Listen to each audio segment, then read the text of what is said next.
ওই সূর্যের তাপ মরুভূমির ভিতরে কি পরিমাণ, কিন্তু সে যখন ওই মরুভূমির ভিতর দিয়ে যাইতেছিল অন্য দিনের মতো আজকে আর সূর্যের তাপ তার গায়ে লাগে না। শাহ ওলিউল্লাহ মুহাদ্দিস দেহলভী রাহমাতুল্লাহি আলাইহি বর্ণনা করেন, আমি যখন ওই নবীর ছেঁড়া দাড়ি নিয়ে আমার পকেটে জামার পকেটে যখন যাইতেছিলাম, ওই মরুভূমির ভিতরে উত্তপ্ত বালুর ভিতরে মেঘ এসে আমাকে ছায়া দিতেছিল। তখন শাহ ওলিউল্লাহ মুহাদ্দিস দেহলভী রাহমাতুল্লাহি আলাইহি বর্ণনা করছে, মান আহাব্বা সুন্নতি ফাকাদ আহাব্বানি ওয়া মান আহাব্বানি কানা মাই ফিল জান্নাহ।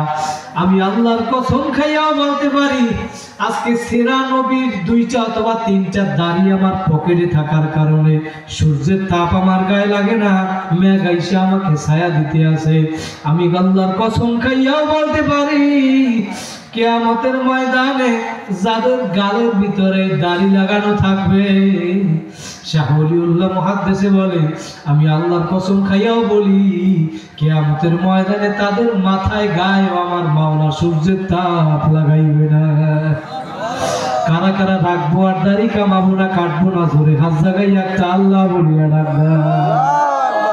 আমার মাওলা কবুল করুন, বলেন আল্লাহুম্মা আমিন। নবীর সুন্নাত অনুযায়ী চলা লাগবে নাকি লাগবে না? গাছ হইয়া আমার নবীরে চিনলো, মাছ হইয়া নবীরে চিনলো।